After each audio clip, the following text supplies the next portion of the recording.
Everyone, it is 9:12 a.m. I'm Mitch Mitchell, Chair of the San Diego Housing Commission Board of Commissioners, and I'm going to call to order today's special meeting of the board. We are meeting in person this morning with commissioners, staff, and members of the public in attendance, and we do have a quorum this morning. Thank you, commissioners. Video of today's meeting is being streamed live online, and the link to watch today's meeting is the usual, www.sdhc.org. To accommodate additional members of the public who may wish to participate in today's meeting, we have set up an overflow room, and there will be live streaming video of today's meeting will be shown in that overflow room. Speaker slips are available in the overflow room for any members of the public who wish to address the board today, and there are also speaker slips available here in this room. If you have a speaker slip, please bring it to the staff, and at the appropriate time, they will escort you from the overflow room here to make your comments in person. Members of the public who are here in the boardroom, also please fill out your speaker slips and submit them to our Vice President of Communications, Scott Marshall, who is standing over at the side of the room. And in a moment, I will be proposing that agenda items 100, 101, and 102 be placed on a consent agenda for today's meeting. Members of the public may still provide comments about the items on the consent agenda by submitting a speaker slip for the item before the board considers the consent agenda. To speak in favor, remember, please submit a gold speaker slip. To speak in opposition, please remember to submit a pink speaker slip. And those who wish to address the board on a non-agenda public item will please need to submit a white speaker slip. Members of the public will have 3 minutes each to provide their comments about agenda items or non-agenda public items. Public comments. However, if a large number of people wish to provide non-agenda public comments or speak on a single agenda item, comments will be limited to 1 minute each. Organized group presentations of 5 or more people will be limited to 15 minutes or less per side. So when I call your name, please step to the podium, state your name for the record, and begin making your comments. Now is the time for the non-agenda public comments, and Scott Marshall, I do not see any speaker slips, so I do not believe we have any. Therefore, there are no speaker slips, so we will move to commissioner comments. Commissioners? No commissioner comments this morning. All right. So with that, we will go to the CEO report and for Ms. Lisa Jones. Lisa, all right. Hey, good morning, everybody. You can tell this is a summer meeting. You can tell this is a summer meeting. Very few people here. Nonetheless, lots of things still going on. Last week, we welcomed U.S. Senator Adam Schiff to the Harrington Heights Affordable Housing Development, which is just a couple of blocks away right over here. Beautiful building. We joined Senator Schiff, City Council President Joe LaCava, City Council members Stephen Whitburn, Chelsea Investment Corporation, Alpha Project, and the San Diego Housing Federation for a roundtable discussion and a tour of Harrington Heights. Just a quick thank you to all of the staff and the team who did an amazing job prepping for that, doing it very quickly, and then just comms and our executive team setting up a really beautiful event. Thank you all for that. Colin made sure I knew what I was talking about mostly, didn't you? Yeah. Thank you. Our discussions included the Senator's proposed Housing Boom Act, which is a very robust act that really includes every pillar of sort of the needs that we are seeing from housing, sort of from affordability to streamlining to funding for development of housing, as well as also looking at homelessness resources. So it's a really amazing package that he's proposing in the Housing Boom Act.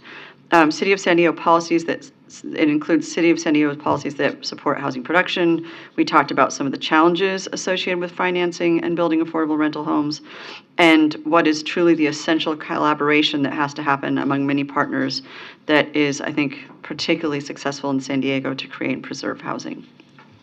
We're grateful to the Senator for his leadership and advocacy of important housing solutions, and we look forward to following this proposed new Housing Boom Act. We also appreciated the opportunity to talk with him about these issues and to show Harrington Heights as a fantastic example of quality affordable housing in San Diego. Harrington Heights provides 270 affordable rental homes, and we awarded a loan and project-based housing vouchers and authorized multifamily housing revenue bonds to make the development possible. Just a few of the financing types needed to make this possible. Also, last week, Governor Gavin Newsom signed the state's 2026 to 2027 budget. The final state budget preserves critical investment and avoids deeper negative impacts on key homelessness programs. Some of the key elements of the budget are shown on this slide. These include $900 million in homeless housing assistance and prevention program funds, which are a critical funding source for many homeless programs we administer for the city. This ended up being better than what we were hearing. We were originally hearing about $500 million, so getting to $900 million is a real shift, and I really just congratulate advocates across the state, our team, the city council and the mayor's office, and our policy team for really advocating and explaining clearly what the impact is when those resources disappear. Not just the impact for folks that we can serve, but the impact for community when we don't have the resources we need. State lawmakers also added initiatives to the state ballot in November that would provide funding for housing programs. If passed in November, the Veterans and Affordable Housing Bond Act of 2026 would provide $10 billion to finance the production or rehabilitation of affordable housing and $1.25 billion for the Calvet Home Loan Program. State initiatives like this become all the more important when we are seeing challenges at a federal level around funding, so it's great to see that these made it to the ballot. Also, the California Middle Class Homeownership and Family Home Construction Act of 2026 would provide $25 billion to offer fixed-rate mortgages to eligible buyers for up to 17% of the purchase price of a qualified home. So those have made it to the November ballot, and we'll see what happens during that election period. The same day that the governor signed the state budget, June 29th, our city council approved the transfer of $8.5 million from the city's neighborhood enhancement fee funds to the Housing Commission for a new affordable housing preservation fund. Very exciting news. The Housing Authority also authorized us to create the preservation fund. These are crucial steps forward as we work to preserve affordable housing throughout the city. I cannot emphasize enough, we need rental homes that are already affordable in our community to stay that way. We can't afford to lose those homes. New production alone will not solve our affordable housing crisis in our region. Without preserving existing affordable housing, our loss of affordable housing over the next 15 years will significantly undermine any production achievements we make. The Housing Commission will administer this new fund to support affordable housing preservation activities. And these activities would include combining the funds with other funding sources to employ strategies to preserve naturally occurring affordable housing properties, as well as housing units with deed restrictions at risk of expiring. We would then establish requirements for those housing units to remain affordable long-term. Proposals for specific uses of the money in the Affordable Housing Preservation Fund will be presented to this board and the Housing Authority or City Council in the future. I want to thank commissioners for your support and recent actions in years to advance the affordable housing preservation efforts, the City Council, especially Council President Pro Tem Kent Lee, Council members Vivian Moreno and Shanila Rivera for their long-term leadership in these efforts and moving this forward, and particularly to our team as well, who have really done a lot over the last year to get us where we are today, and over the last 4 to 5 years to get us to that. So really incredible work by the team here in our Preservation and Land Use Division. On June 16th, we celebrated the groundbreaking for a new development in San Carlos that will provide 44 affordable rental apartments for households with lower income. We awarded a loan and 8 project-based housing vouchers to support the Navajo Family Apartments development, and we joined Councilmember Raul Campillo, Mayor Todd Gloria, the developer, Community Housing Works, and additional partners for that groundbreaking. We look forward to the completion of Navajo Family Apartments and the new rental homes it will provide for dozens of families. And I'm still not done. It's a marathon. Good stuff. Last month, we also celebrated the grand opening of The Bell, an affordable housing development in Hillcrest. The Housing Commission authorized multifamily housing revenue bonds toward the financing for The Bell. This development provides 70 new affordable rental homes for families with lower incomes. It was previously known as 8th Avenue Family Housing. We joined Council member Stephen Whitburn, the developer, Rise Urban Partners, the San Diego Housing Federation, and additional partners for this celebration.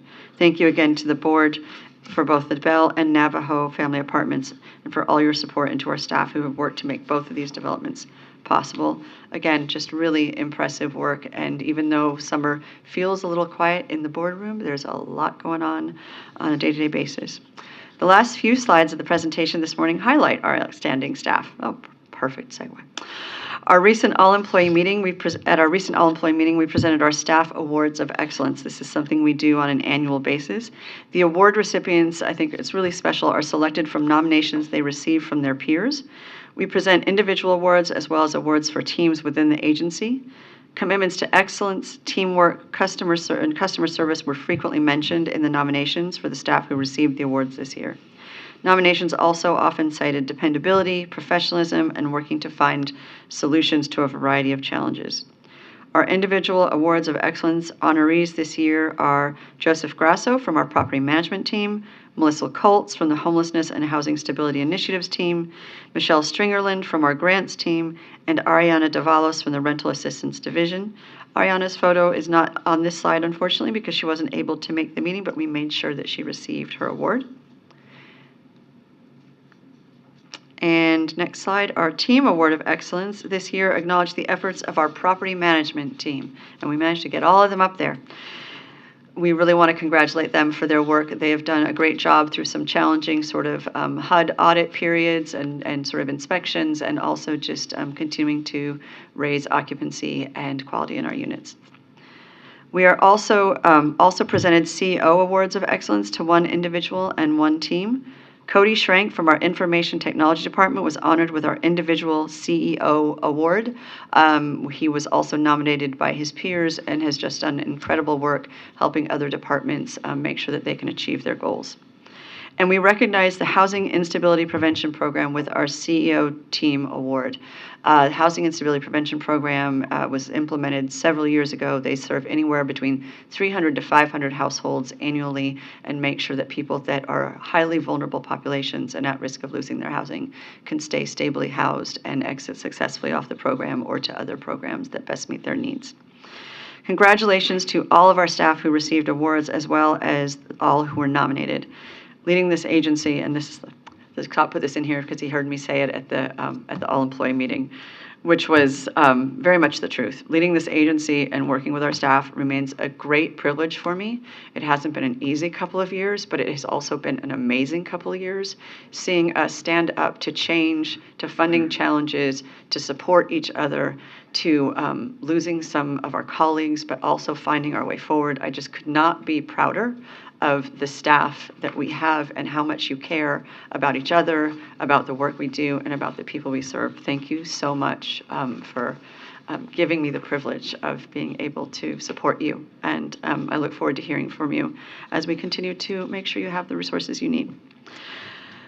And that concludes my report for this morning. Thank you very much. Excellent report, Lisa. Long but excellent, and I will. We'll be on the longest item today. Right, the longest item today, and a good item. I will finish off your comments by saying congratulations to the team. I love the team awards because that's the culture, recognizing good achievements and good efforts and good work. So important to a culture, and particularly in an entity that has a difficult job every day, trying to house people, protect people, and encourage people that there are brighter days ahead. And so I commend you for that. The second thing is, it's always interesting to look at all I mean, people think, man, Lisa's at a lot of ribbon cuttings for housing in San Diego. And it is true. There were a lot of pictures there of ribbon cuttings and openings and the joy of opening a property and giving people housing opportunities is wonderful. But I always remind people when they ask me this, well, you guys seem to be doing a lot. There's a lot to be done. There are still a lot of people who need help, who need homes, and who need support. And so while your report highlighted the incredible efforts and the work happening, no one should see that and think that we're done. I mean, we have a long way to go before we actually can achieve and create the infrastructure necessary to support all the people who walk through the door of the Housing Commission in need of housing support. So that. And finally, again, great job with Senator Schiff. I know it was pulled together quickly. I know when you let me know he was coming, I was like, wow, out of the blue. Doesn't anybody have a calendar? Can't they look and say, hey, we're coming to town? You know, but I give the team an incredible amount of applause. And the funny thing is, when you said that to me, Lisa, I wasn't really worried. I knew that Colin and Scott and the team, you guys would all pull it together because we have so much to talk about. And I always say this sincerely. This organization has been exemplary when it comes to actually getting things done. Simply put, getting things done that are so important. So great job on the report. And again, kudos to everybody involved. All right, with that, we will next go to the approval of the minutes of the June 5th, 2026 regular meeting of the board. We do not have any speaker slips for that. And so since no speaker slips have been submitted, are there any changes from any of the commissioners? And if not, I will entertain a motion and a second.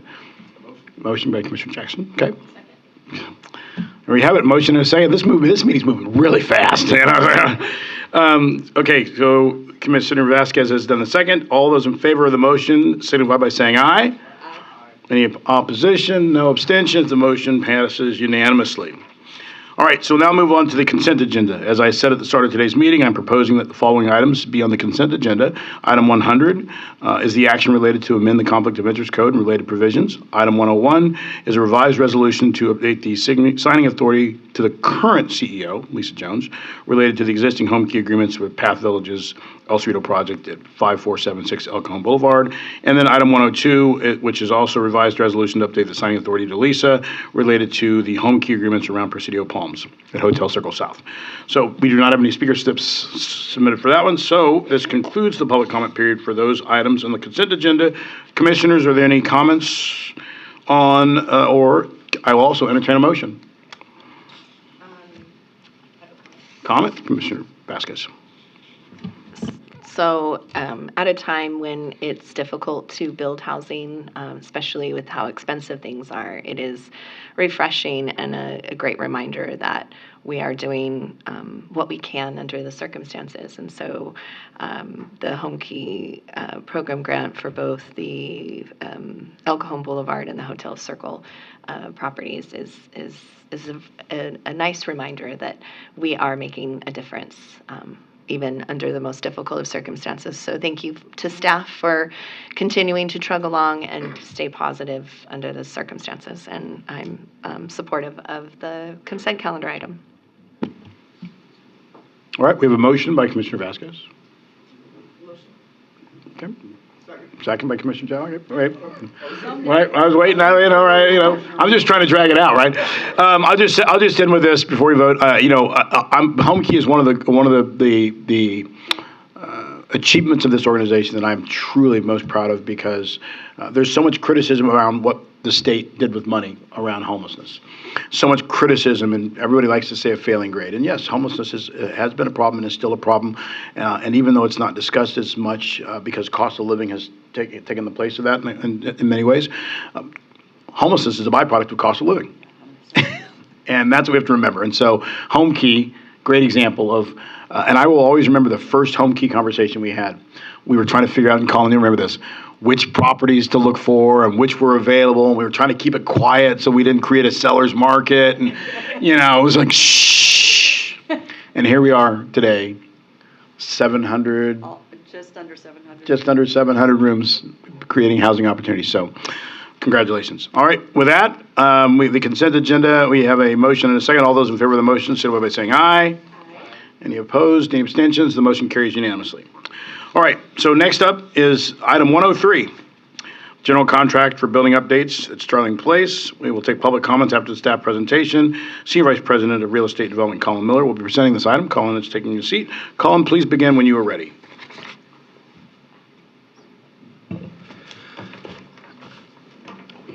Good morning, Chair Mitchell and Commissioners. Thank you. Hey, Colin, just before you get started, I just want to remind Casey that she doesn't get out of what our normal is. Jonathan's here. So, Jonathan, you could probably move to the front row because you'll be closer to the podium that way. Go ahead. Colin, go ahead. We'll do it after. This is also Home Key related. Okay. So good morning, Chair Mitchell and Commissioners. The item before you today is a request to authorize the Housing Commission to enter into a contract for the building updates at Starling Place. The following slides provide a summary of the board's actions on the project and milestones to date. In order to provide a recap, I'll just remind the board that on April 25th, 2025, this board authorized the Housing Commission to execute a purchase and sale agreement to acquire the property, commence due diligence activities, and apply to the State of California Department of Housing and Community Development Home Key Plus program for grant funds in an amount not to exceed $35 million. In October 13th of 2025, HCD informed the Housing Commission of its intent to award a little over $32 million for the project. And in November, the Housing Commission Board voted 5-0 to approve a revised resolution authorizing the Housing Commission to apply for State Home Key Plus program grant funds. On September 12th, 2025, the Board authorized a pre-development budget for the project in order to advance the design and permitting of required improvements to the property. Project plans have been submitted to the City and are currently permit ready, pending issuance of notification to the City to the selection of the general contractor and payment of fees. On December 1st of last year, the Housing Commission staff commenced a two-step competitive solicitation process for construction services for the improvements at the property. On January 16th of this year, the board approved the acceptance of the Home Key Plus funds. That's in addition to that, $12.1 million in the City of San Diego funds and $7 million in the County of San Diego funds to complete the acquisition and upgrades to the property. Most recently, on April 10th, 2026, the Housing Commission successfully closed on the acquisition of the property. This slide shows the property in its current state. It is located at 7798 Starling Drive in the Serra Mesa community in Council District 7.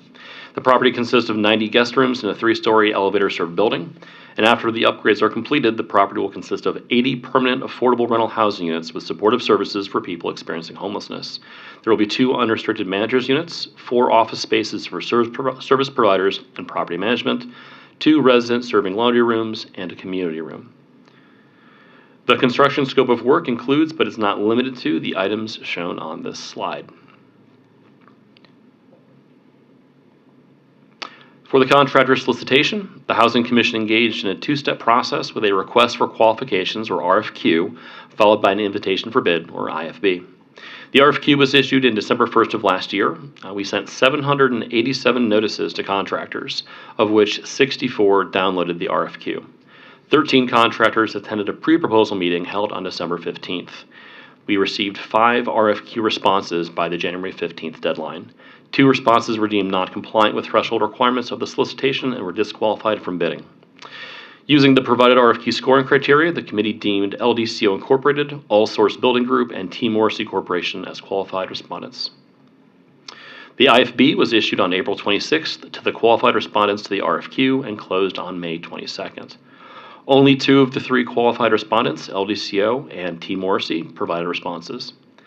T. Morrissey's response was the lowest, but ultimately deemed unresponsive to the requirements of the solicitation, as it excluded significant portions of the scope of work.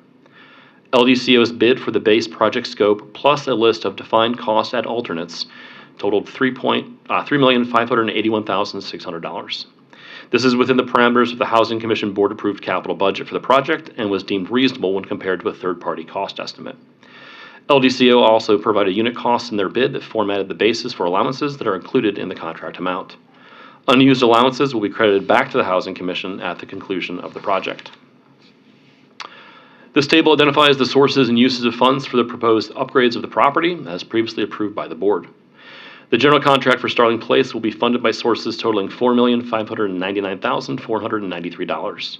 The uses of these funds will be applied to a hard cost amount not to exceed $3,581,600, with the remainder of the approved budget of $4,599,493 reserved for contingency. The contingency will not be expended unless there is a demonstrated need. Staff recommends that the board take the actions detailed in the staff report and shown on the next 2 slides.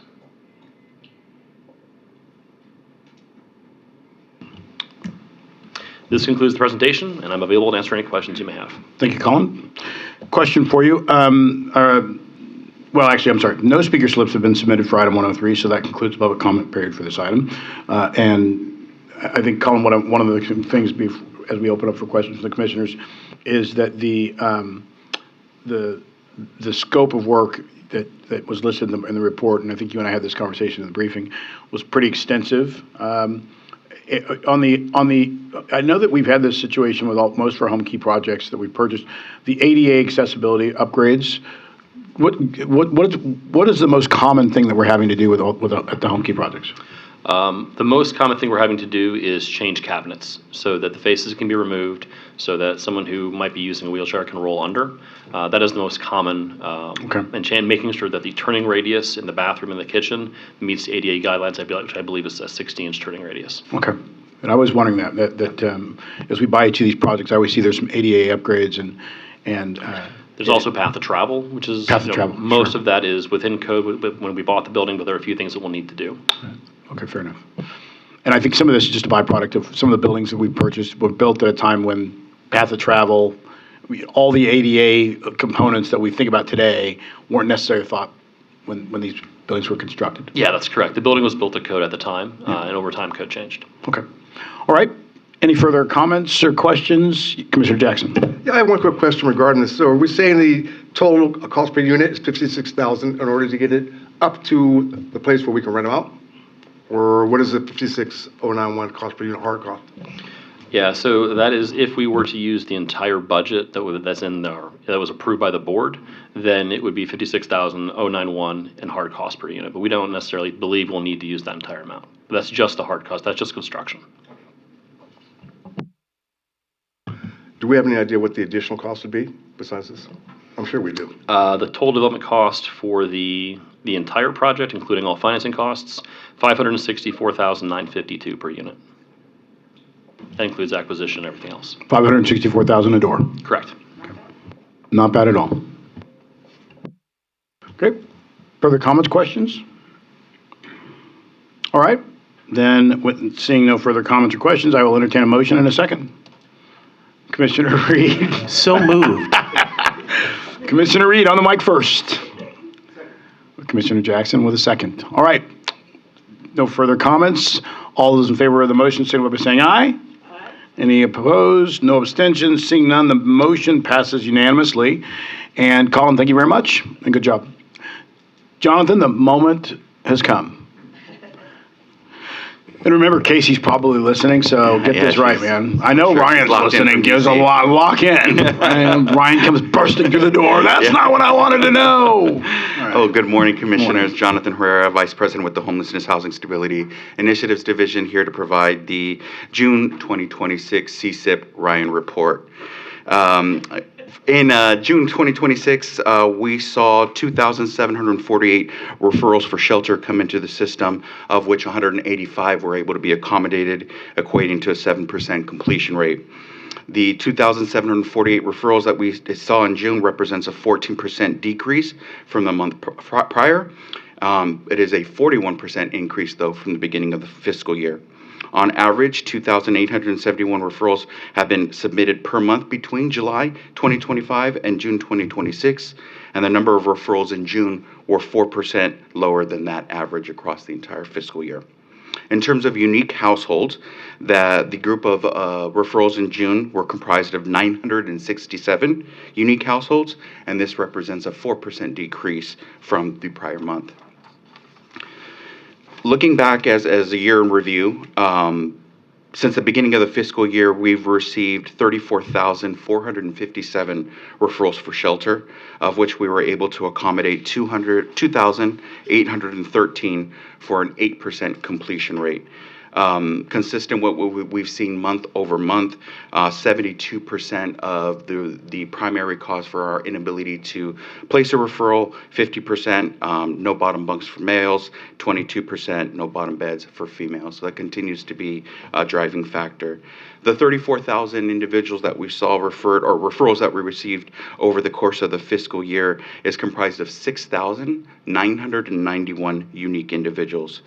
It's important to note, too, that 38% of the households that we have seen come through the system are referred to the shelter at least one time, and close to half of the households that we saw come in through the system are referred between 2 and 9 times.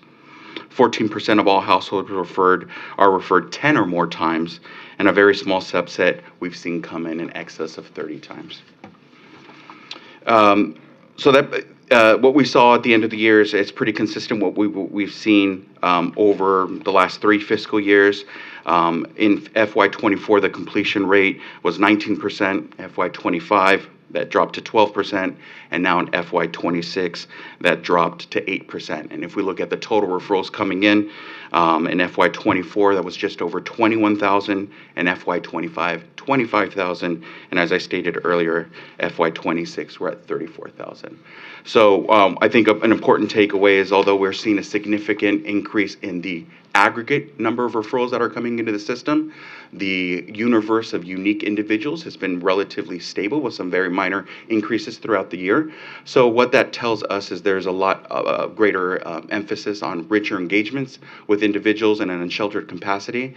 A lot of the system infrastructure that we've put in place with the hub, HRC, and being able to coordinate referrals, better coordination with 211, as that is among the highest most popular services individuals are calling in for, is resulting in that increase. But we're going to continue to dive into that data, take a look at the individuals that are being referred on a more frequent basis, and see how we can work with those outreach partners to better support those individuals.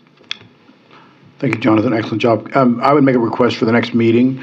Can we get the 3-year comparison that you just mentioned in a document in our next report so that you put it in the board packet?